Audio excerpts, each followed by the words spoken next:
Olá, minha gente querida, dia lindo aqui na Serra. Dá uma olhadinha para isso, que espetáculo, né? Tudo que Deus faz, Ele faz com uma perfeição imensa. Eu estou com um pequeno desafio técnico, porque a parte que Deus faz é sempre perfeita. A parte dos homens já tem lá seus desafios, então eu não estou conseguindo conectar no Wi-Fi hoje e por essa razão nós vamos aqui de 4G, se chegar aqui na Serra o 4G. Enquanto nós vamos nos reunindo aqui no mundo virtual do Instagram, deixa eu pedir uma gentileza para você. Tem um aviãozinho aí em algum lugar, encaminha para os seus amigos, para alguém que você pense que essa conversa que edifica seja importante ele acompanhar conosco. Clica no aviãozinho, encaminha, convida para se juntar aqui para nós conversarmos juntos um pouco sobre assuntos que eu tenho certeza são relevantes para a nossa fé, para o nosso dia a dia. Cristiano, joia para você. Henrique, graça e paz para você também, querido. Obrigado. E vamos em frente. Vou só localizar o meu amigo Paulo Ricardo, que bondosamente aceitou participar conosco. E vou chamar o Paulo para participar aqui da nossa live.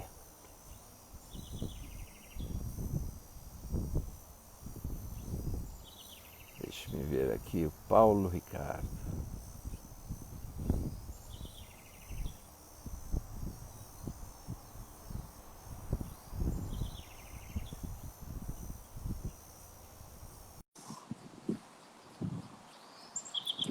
Obrigado, gente. Obrigado.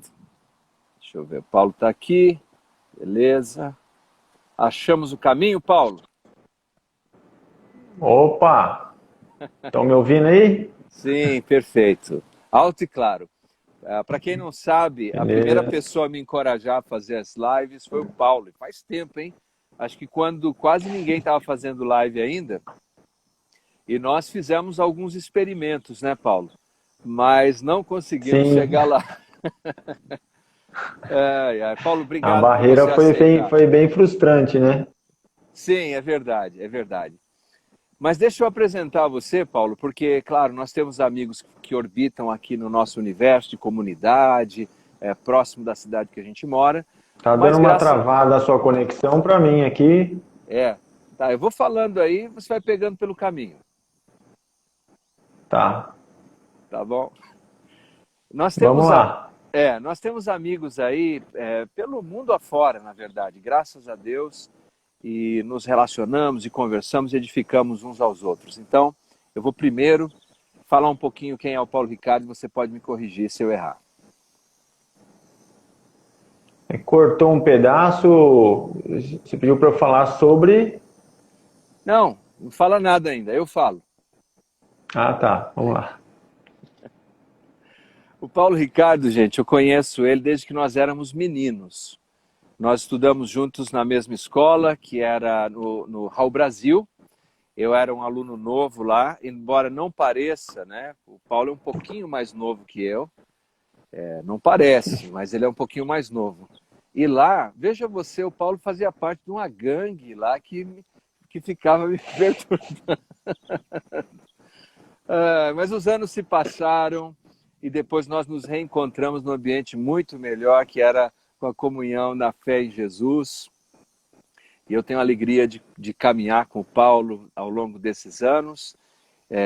E antes mesmo do Paulo fazer uma profissão de fé, ele já era um empreendedor, uma pessoa buscando empreender no Brasil.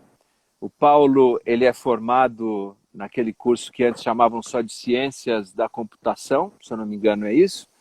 E ele é um empreendedor, tem uma empresa, uma indústria, na verdade.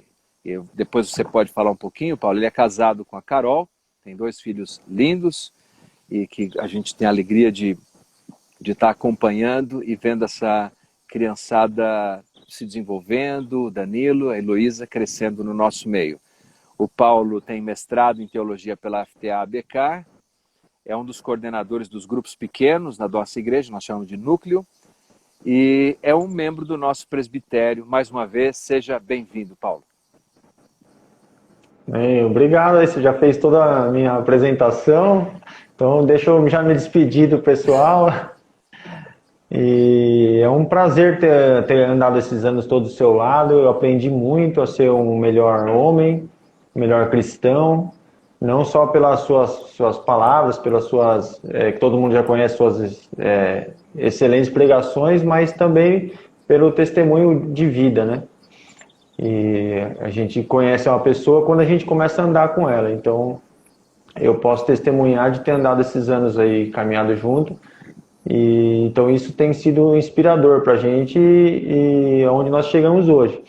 Quanto à parte de ser empreendedor, é verdade, eu sempre, desde que eu me conheço por gente, eu fui empreendedor e eu acho que eu tive um registro em carteira só, e o resto da vida foi tentando empreender, né? Que nem usava essa palavra antigamente. Sim. A palavra é moderna, né? Então a gente tinha vergonha da palavra empresário, porque só pertencia a gente de empresas maiores, então a gente falava que era autônomo até, né? Era a expressão Sim. que tinha para quem trabalho por conta, né? O autônomo, né? É verdade. E depois que trouxeram essa palavra que ficou mais nobre, o empreendedor, né?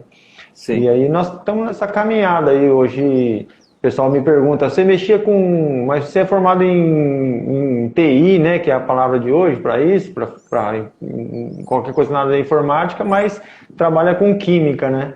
Sim. Então é uma história longa aqui. E graças a Deus a gente conseguir entender nesse caminhar entre ser empresário e entre ser cristão e entre ser aonde que é o caminho para isso aí, né? Legal. Ô Paulo, nós vamos para nortear nossa prosa aqui com os nossos amigos queridos que estão acompanhando. Eu agradeço a todos que estão escrevendo, deixando recadinho. Às vezes eu consigo ver aqui, ó, deixa eu ver. Quem já mandou uma mensagem foi a Margarete, dizendo que é verdade, fora os joinhas e os tchauzinhos, todos. Eu vou tentando acompanhar aqui. Mas o nosso assunto vai ser fé e trabalho. E a razão é a seguinte. Durante muitos anos, por incrível que pareça, até no meio eclesiástico de fé, as pessoas não apreciavam muito quem saía para o trabalho chamado secular na época. Se fazia uma rígida distinção entre o que tinha valor espiritual e o que era secular. E as igrejas fomentavam muito isso, o grande valor do que era espiritual, e olhava assim com um olhar de cima para baixo para as atividades consideradas na época secular. Ao longo dos últimos anos, tem tido um esforço muito grande no meio teológico para repensar isso, e vários seminários se debruçaram sobre um campo que ficou conhecido como a teologia do trabalho. Porque logo no livro de Gênesis, nós nos deparamos com o Deus Todo-Poderoso colocando o primeiro casal num jardim, aliás, tecnicamente seria um pomar, para eles trabalharem com agricultura. E por meio daquele trabalho, eles glorificavam a Deus, honravam a Deus e eram os representantes de Deus. E no desenrolar da história bíblica, nós vemos que muitos, se não a maioria esmagadora dos nossos heróis da fé, eram homens que exerciam essas atividades. Um estava na agricultura, o Neemias, por exemplo, era um copeiro, um governador, um construtor. Então, hoje, nós sabemos que as vocações e a maneira como Deus nos usa vai muito além do púlpito. Eu sei que você também é um pregador, mas para você, o que é a teologia do trabalho? Excelente pergunta. Você sabe que isso... eu nem lembrava mais que tinha essa divisão há muito tempo atrás, né? E isso foi uma tortura para mim quando eu me converti, e foi um pesar muito grande, porque eu pensava que tudo que fosse relacionado a algo espiritual era para ser feito no ambiente de igreja. E então você vivia como... E muitas pessoas ainda vivem assim, e como se fosse uma dicotomia, né? Você é um ser na igreja e outra pessoa no trabalho secular. Então, as pessoas, eu encontrei com várias pessoas que viveram esse dilema, pensando, poxa, eu não tenho vocação ou até coragem para me dedicar a tempo integral no ministério. Eu gosto desse negócio de andar com Deus, eu gosto desse negócio da teologia, de estudar, eu gosto muito de estar falando de Deus para as pessoas, mas eu não tenho coragem de largar tudo, ou não é para mim, enfim. Eu não sei, eu não me enxergo vivendo o tempo integral. E isso gerava uma frustração, já que eu não posso, então eu vou trabalhar para ajudar a obra daqueles que estão em tempo integral. Essa era a divisão clara que existia entre água e óleo. E isso é um fardo que um empreendedor carrega, porque ele se sente frustrado dos dois lados, de não conseguir tanto empreender e só empreender, porque ele tem aí agora as limitações de andar com Deus, né? Não seria limitação a palavra, mas que não impedem da voracidade do negócio. Então, o valor cristão, agora na vida de um empresário, ele funciona como uma tranquilidade para que ele impeça que ele desperte essa voracidade. Faz sentido? Sim, você quer dizer que tem um certo freio, né, na maneira como ele faz seus negócios, né? Isso, mas não que seja menor, seja maior. É que a expressão freio parece que diminui, né? É algo muito maior, extraordinário. E do outro lado, então, ele fala, bom, se o negócio é só ganhar dinheiro e financiar a obra daqueles que estão trabalhando tempo integral, então eu me permito fazer qualquer coisa em nome do dinheiro. Então é como se ele tivesse uma chavinha de liga-desliga. Então segunda, terça, quarta, quinta-feira ele liga a chave empresário e só trabalha, é uma pessoa como outra qualquer, secular. E no final de semana ele vai numa igreja ou alguma coisa assim, ou na casa dele, faz um devocional, ele liga a chavinha e vira alguém espiritual. Né? E não faz sentido, né? Eu pensei, sim, isso não pode fazer sentido. Sim. E aí isso me incomodou demais por muitos anos, e eu fui buscar então exatamente na estrutura que Deus criou para o homem no trabalho. E quando você citou lá o Jardim do Éden, eu fico pensando, porque na nossa cultura ocidental o trabalho é castigo. Então, o que você vê aqui no Instagram ou na internet no modo geral, a expressão maior é sextou, né? Então a pessoa fica feliz por ser sexta-feira, porque vou deixar de trabalhar. Então, o meu trabalho, ele é chato, Mas por que o meu trabalho é tão chato ao ponto de eu comemorar a sexta-feira? Porque eu não estou dentro do propósito que Deus criou para mim. Legal. Paulo, deixa eu te interromper um minutinho. Obrigado, tá, Sandor, pelo seu alô. Olha, a Rosilene está sendo muito gentil. Diz que é uma live com os mestres. Mas você é muito gentil. Obrigado. Aqui, ó. E o Vagnão, nosso... como é que o pessoal chama ele aqui? É o Furacão, ó, tá na área. Ô, Glória, obrigado, presbítero, saber que posso ser cristão em todo o tempo e um empreendedor cristão. Então, eu vejo que esse problema, sabe, Paulo, de criar compartimentos na vida cristã, ou na vida em modo geral, é estranho ao Evangelho, não é? É estranho às tradições judaico-cristãs. Porque quando nós estudamos o Antigo Testamento, a comunidade de Israel, em tudo que eles faziam, Deus estava sempre presente. Até o sistema de governo no Antigo Testamento era chamado de uma teocracia, né? Em que Deus permeia todas as coisas. Agora, quando a gente começa a fazer isso, eu penso que é problemático, porque então eu começo a decidir a minha vida, seja no trabalho, seja em casa, com os meus próprios valores e as minhas próprias ideias. E do ponto de vista espiritual, eu jamais vou ser verdadeiramente bem-sucedido, não é? Como é que você encontrou na Escritura essa clareza de que empreender deve ser feito de acordo com os propósitos de Deus? Legal. Então, a primeira coisa foi olhar para o mundo antes da queda. E será que o castigo da queda do homem, do pecado no mundo, Deus nos castigou com o trabalho? E quando a gente olha na criação de como Deus nos criou, e Ele colocou o Adão para trabalhar. Você citou muito bem aí a questão do pomar, né, do jardim, do trabalho no jardim, mas só aquela passagem que Deus traz para Adão, dar nome aos bichos. Eu fiquei imaginando o trabalho que seria isso hoje na minha vida se Deus me cobrasse uma empreita dessa. Sim. Dar nome a todos os bichos. Porque a gente não consegue criar uma marca. Você já tentou criar uma marca, ô Leandro? Já, algumas Um vezes, nome? sim. E você fica ali entre três, quatro nomes e já é uma tarefa árdua. Então, sim, Deus criou o homem com o propósito dele trabalhar, né? E as escrituras depois da queda no Velho Testamento, toda vem. Provérbios 6 diz que vai olhar o trabalho da formiga lá, que não tem chefe, que não tem trabalho. Então, Noé teve um trabalho árduo, enfim, o trabalho é notório, olhando as escrituras assim, você não precisa de uma leitura muito Teológica, né? muito teológica, muito intrínseca, você, uma leitura superficial já mostra que sim, o trabalho é um projeto de Deus.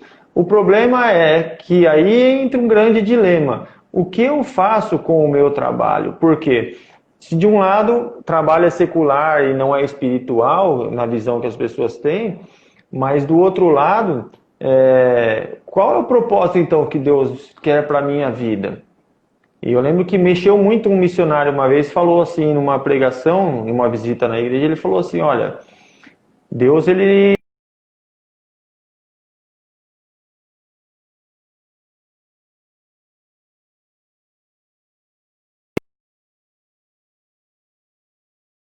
num país chamado...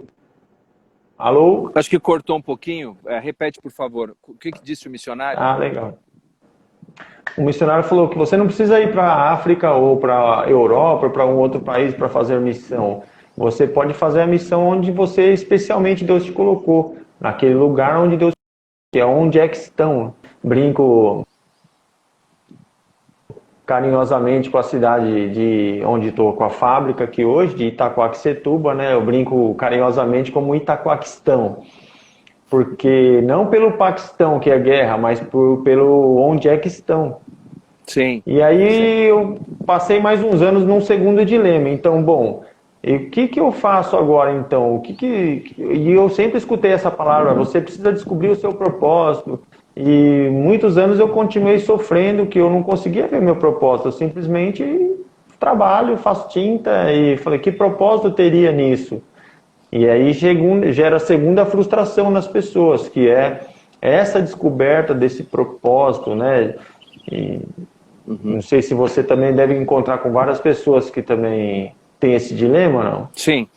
Aliás, se eu entendi bem, quando você se debruçou sobre a Escritura, o que ficou claro para você é que o trabalho em si já é um propósito de Deus, não é? Ou seja, não preciso imaginar muita coisa. Se eu ler simplesmente as Escrituras, eu vou ver com toda clareza que é a vontade de Deus que o ser humano seja produtivo e seja uma pessoa dedicada ao trabalho, né? E nós podemos, até por analogia da Escritura, ver Jesus dizendo, meu pai trabalha sempre, eu trabalho também, ou olhar para os apóstolos a quem Jesus recrutou, eram homens trabalhadores, ou o apóstolo Paulo que se afadigava numa atividade bivocacional.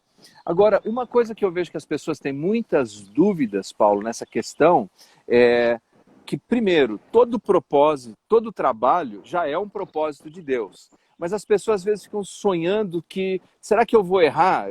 Eu deveria ser sapateiro, eu deveria ser encanador, eu deveria abrir uma empresa. Nesse processo, como você acha que alguém que deseja empreender, e aliás, uma coisa interessante, antes as pessoas falavam de enviar missionários para algum lugar e eles se, entre aspas, travestiam de empreendedores. Eles não eram empreendedores. E ofereciam serviços de baixíssima qualidade. Isso acabava causando prejuízo no evangelho. Por quê? Porque as pessoas falam, ele mentiu, ele não é um empreendedor, ele não sabe fazer a coisa. Hoje já mudou o conceito e se chamam de Business as Mission, BAM. O negócio é a missão. Ou seja, você não vai enganar ninguém, você vai ser alguém qualificado, fazer um trabalho bom, gerar emprego, gerar renda e por meio desse bom testemunho, compartilhar também a sua fé. Você acha, nessa busca de propósito pessoal, que a pessoa tem que ficar esperando que a sarça arda de alguma maneira para ele descobrir uma coisa para fazer, ou ele tem que ir à luta? Como é que você vê isso?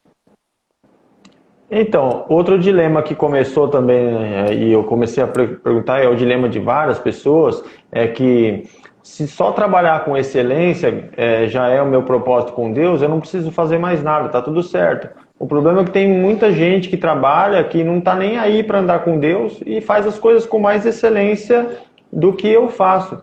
Então, somente trabalhar também e ser um agente secreto de Deus e trabalhar com qualidade, ser um melhor funcionário, ser o melhor empreendedor, entregar o melhor serviço, também não me faz estar dentro do meu propósito, né?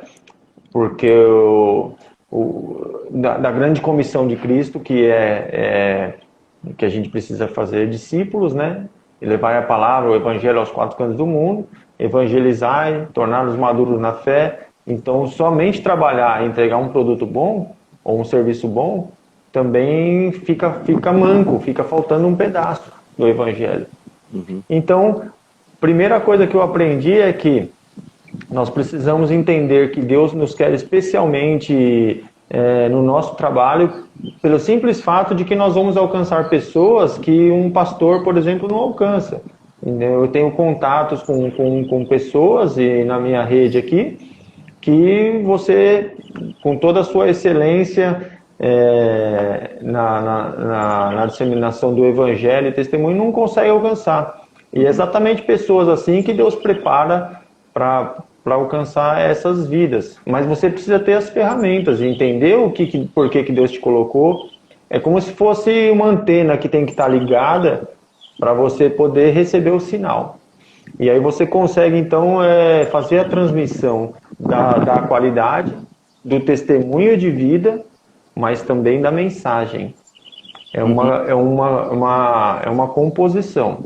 Primeira Legal. coisa é você entender esse propósito, né? De você saber que você está ali como um enviado, um missionário no seu local de trabalho, entender que você precisa ter um testemunho de vida que seja condizente com o Evangelho e também entregar um serviço de qualidade, mas aproveitando as oportunidades para também disseminar a mensagem. Verbalmente falar de Cristo, né? Não apenas fazer com qualidade, Isso. não apenas dar um bom exemplo, mas uma hora você tem que abrir a boca e professar a sua fé, não é isso? Exatamente. Legal. Porque Olha, só um segundinho, a vamos mensagem dar uma atenção aqui, ó. tá. Peraí, que o Vamos lá. Sandor mandou um recado. Você falou que tem gente que gosta de falar de que sextou. Ele disse que tem gente que quando chega na segunda fala segundou. Então eles estão reclamando da segunda-feira, né? Ao invés de ver como uma grande oportunidade.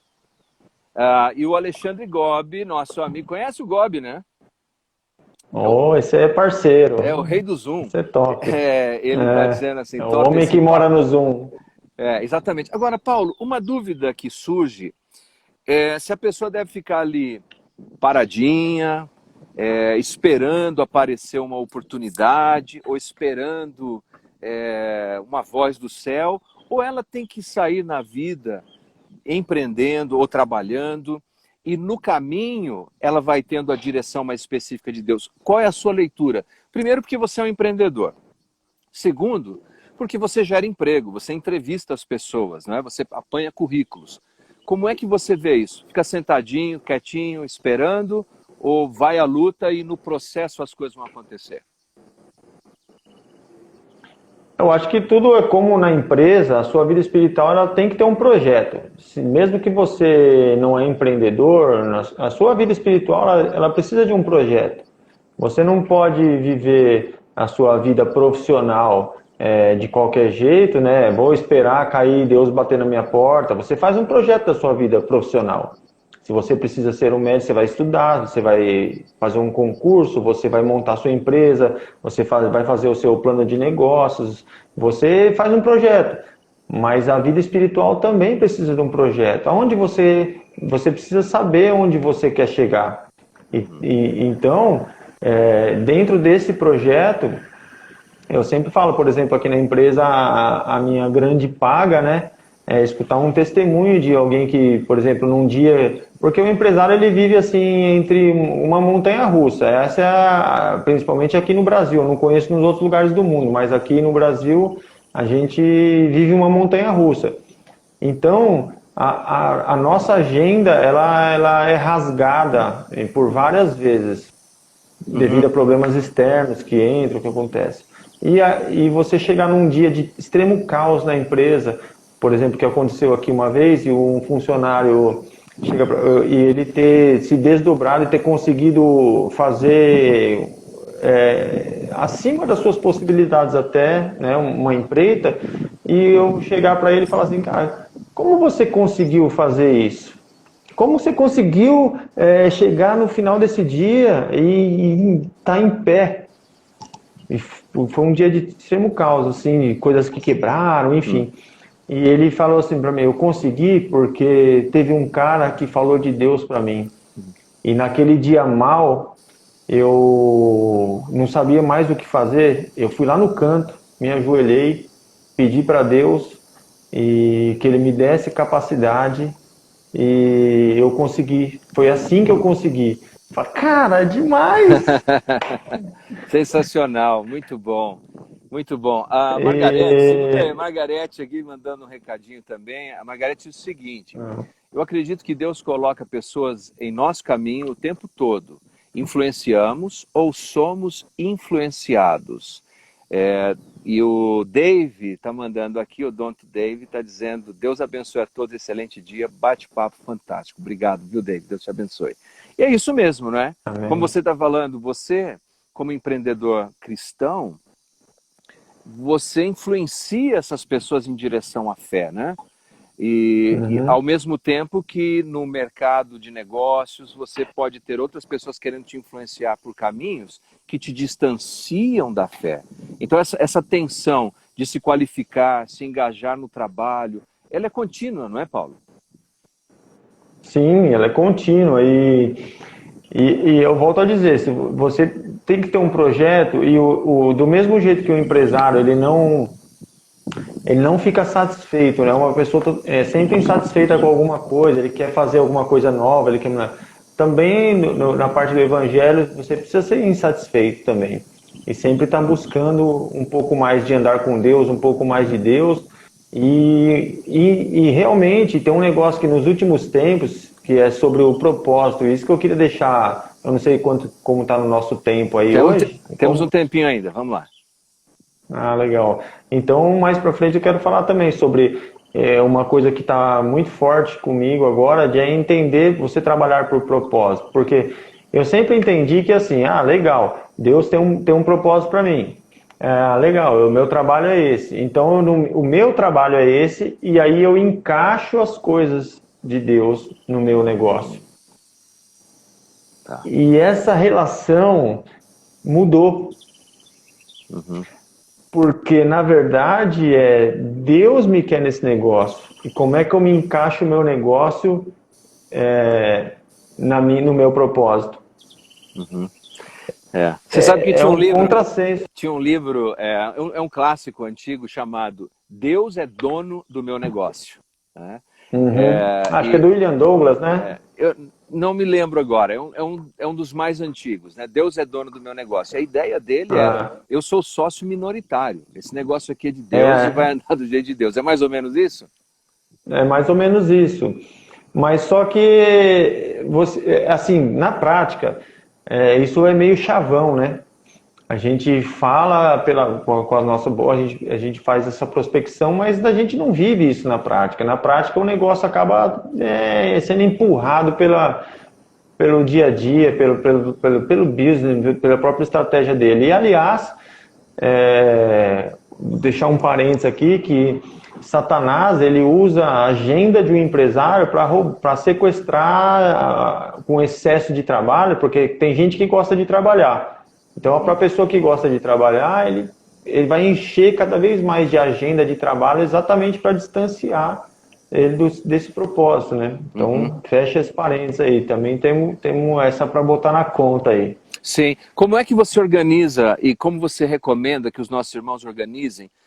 Porque, como nós vimos, qualquer pessoa que queira empreender é alguém que não vai ficar sentado no sofá acontecer alguma coisa. Porque o empreendedor é alguém que, pela própria etimologia, ele procura soluções. Então, ou ele vai vender um negócio, ele vai vender catálogo, ele vai dar um jeito, né? Porque o empreendedor não é alguém que senta e fica esperando. Ele é alguém que está na atividade. Alguém já disse, inclusive, que todas as pessoas que Jesus chamou para servi-lo de alguma maneira eram pessoas que estavam ativas. Jesus não chamou preguiçosos, pessoas que estavam desinteressadas da vida.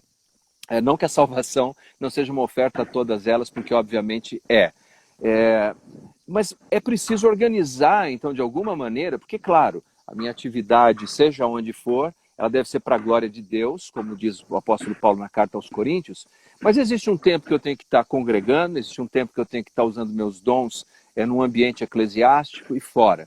Eu quero que você diga como que as pessoas podem organizar a agenda e como você faz isso. Mas antes, deixa eu ler aqui um recadinho do Cristiano, que está dizendo, na verdade, segundou seria um agradecimento por mais uma semana de oportunidade, ainda mais para nós, empreendedores. Boa.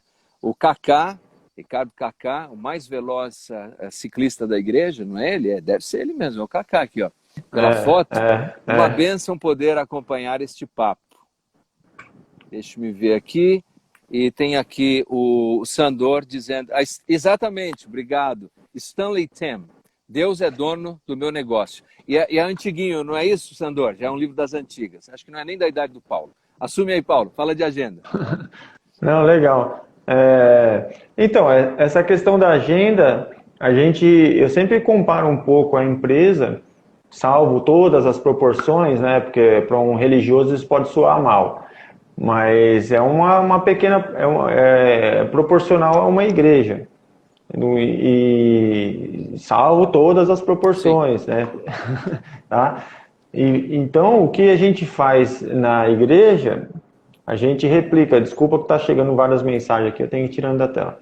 A gente replica ambientes, né? O ideal de um projeto é que você consiga criar ambientes para que o evangelho possa ser proclamado, criar ambientes para que possa entrar, para que as pessoas possam crescer na fé, aqueles que já se achegaram na fé, né?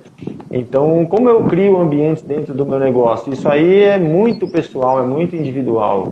Eu, por exemplo, aqui na empresa posso fazer reuniões semanais ou em bate-papos informais, são ambientes ideais, assim, que a gente consegue transmitir isso. Isso é claro. Mas antes de qualquer coisa, o testemunho pessoal, ele vai falar muito mais forte que qualquer palavra, que qualquer pregação. Uhum. Pode ter o melhor produto, você pode ser o melhor empresário, estar em plena prosperidade, mas se o seu testemunho pessoal não condiz a maneira como você se relaciona com as pessoas, a maneira como o seu olhar deixa de ser humano, deixa de ter o olhar de Cristo para as pessoas, que seria um olhar pastoral, né? Assim como o pastor olha para a sua igreja, o empresário olha para a empresa. Uhum. Esse já é o primeiro passo, que seria assim básico, né? E aí depois em seguida aí você sim criar ambientes, seja ele em momentos individuais ou em momentos coletivos, você pensar sobre como eu conseguiria criar ambientes para que eu possa falar também do amor de Cristo, trazer as pessoas para um crescimento espiritual. Tá gostoso o barulho dos pássaros aí, hein? Certo, e legal. Então, eu estou entendendo que você, no ambiente da sua empresa, você tem momentos em que você conversa informalmente com seus funcionários e você algumas vezes promove, talvez, um pequeno culto, um pequeno bate-papo bíblico. É isso? Sim, sim. Sempre em pequenos grupos.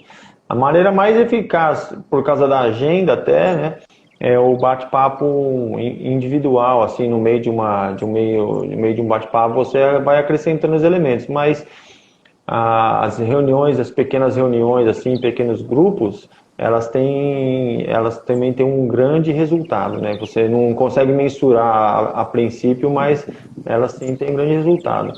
E é lógico que também a parte de você, na maneira como você produz, que você faz, também trazer isso aí para a parte externa da empresa, que é você ser mais generoso com o seu próprio produto, como o seu produto pode fazer, abençoar a vida de outras pessoas, né? Legal. Sempre tem. Legal. Sempre tem.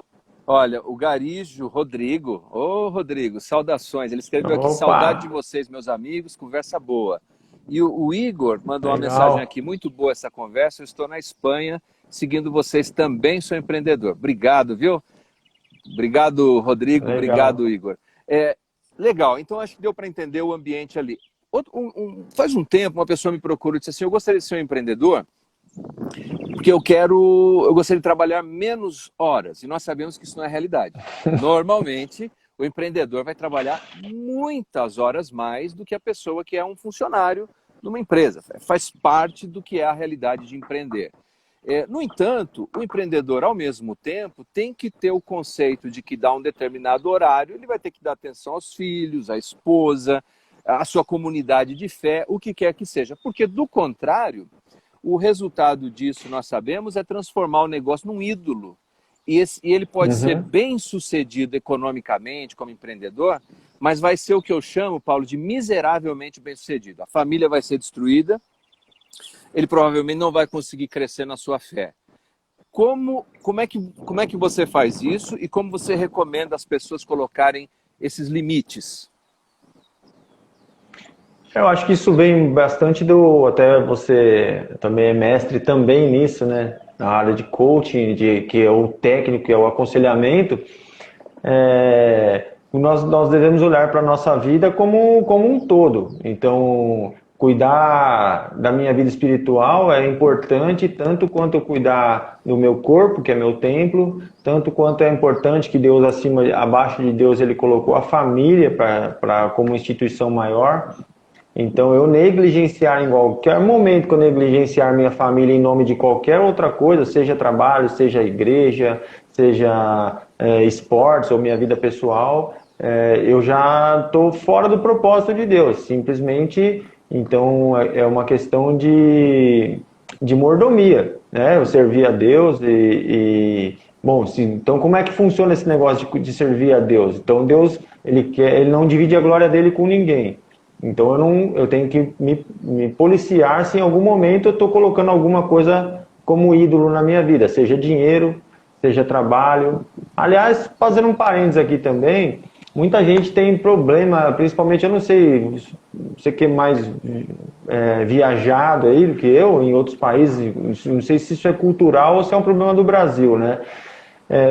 Um problema muito grande em relação a fazer negócios, ganhar dinheiro, isso ser contrário à palavra de Deus, né? É como se eles tivessem um voto de pobreza, né? Então é ligado pessoas que empreendem ou que acabam tendo sucesso de um ponto de vista financeiro, que elas têm algum tipo de problema, de desvio de caráter ou de relacionamento com Deus. E quando a gente vai para a palavra de Deus, a gente nota vários heróis da fé que foram excelentes mordomos e pessoas de finanças aos nossos olhos mais que milionários, multimilionários, né? O próprio Salomão, por exemplo, eu estava escutando uma reportagem outro dia, ele seria trilhardário nos nossos dias, né? Algo em torno de 3,7 milhões. Então, a gente não tem nenhum trilionário assim oficial no mundo ainda, né? A primeira empresa que vai chegar ao trilhão agora é a Amazon. Como CNPJ, nós vamos ter a primeira empresa trilionária do mundo. Então, você mensura o valor da fortuna de Salomão, né? Sim. Eu lembro daquele louvor lá Pode falar. Não, conclua, por favor. Tem um louvor que as pessoas nem sabem cantar, que ele fala, você é precioso, mas raro que o ouro puro de Ofir, né? E a pessoa faz essa parte da música, canta mais raro que Ofir, porque não sabe a letra. E aí fala, o que é Ofir, né? Esse Ofir que ele fala, mais raro que o ouro puro de Ofir. E o ouro puro de Ofir é um lugar, a gente não sabe se era minerado ali ou se era feito algum tipo de benfeitoria com ouro, mas o ouro especialmente dali era muito raro. E em uma ocasião, então assim, o quilo do ouro, o grama do ouro ali já era uma fortuna. E tem uma ocasião que Salomão mandou buscar 14 toneladas. Só 14, né? 14 mil quilos de ouro em Ofir, que o ouro de lá já era mais raro. Então, e um grande homem que andou com Deus, então assim, também um bloquinho nessa caixa aí que a gente desconstrói na vida das pessoas, né? O que eu vejo, eu escrevi isso no livro Como Sobreviver à Crise Financeira, é que existe uma tensão que a gente chama teologia da prosperidade, que não é verdadeira, em que Deus está interessado exclusivamente na sua prosperidade econômica, e do outro lado uma teologia da privacidade, que quanto mais pobre, mais piedoso. Os dois são estranhos ao Evangelho e à Bíblia. Eu gosto de cunhar dizendo que o que a Bíblia nos ensina é que Deus é o Deus da provisão. E Deus é o dono do ouro, da prata. Algumas pessoas terão mais que outras, mas cada indivíduo é responsável pela gestão dos talentos e recursos que Deus confiou a ele, né? Então esse recurso significa o tempo. Então o empreendedor tem que organizar o tempo para empreender, para cuidar da família, para congregar e até para ter atividades recreativas pessoais. Tem que organizar isso, tem que caber na mesa. E também dinheiro, quer dizer, eu não posso nem gastar demais o dinheiro, transformar ele num ídolo. Eu tenho que saber guardar o dinheiro, gastar o dinheiro, doar o dinheiro, investir o dinheiro. São 4 bolsos que precisam estar ali. E quando eu aplico isso, Deus é glorificado. Olha, tem aqui a Carol Hebert, está com várias risadinhas aqui, hein? Depois você precisa resolver. Conhece a Carol? Conheço, é a mulher mais linda que eu já vi. Isso. Ô Paulo, nós estamos quase chegando no final por causa do tempo do Instagram. Eu quero aqui fazer primeiro um merchan. Se você deseja receber os devocionais gratuitamente, entra no site www.leandrotarrataca.com e eu vou mandar no seu e-mail mensagens semanais de edificação. Segundo, quer estudar teologia e ficar conhecedor como Paulo? Entra no site www.ftabcar.org. E o Léo Stitch, meu filho, está ajudando aqui, que ele já colocou o link aqui embaixo. E vai vir também ftabk.org. E hoje, Paulo, nós temos uma área da nossa igreja que você é um dos responsáveis, que é o nosso trabalho com núcleos, não é? Que eu chamo um ambiente de bate-papo bíblico, de oração e de edificação às 20 horas. Então, se você que está assistindo está perto da gente, tem em Suzano no templo, tem no templo da EBB Mogi, tem na casa, aí eu vou deixar você dizer onde mais tem, por favor. Estamos com o núcleo online, né? Então você tem a plataforma digital que você pode se reunir conosco através do Zoom, que é uma plataforma que a gente usa. Na igreja lá de Suzano, na Bíblica de Suzano, todas as quartas-feiras, na rua Monsenhor Nuno em Suzano, lá na Serra, aí na BK, nessa paisagem linda onde você está agora aí.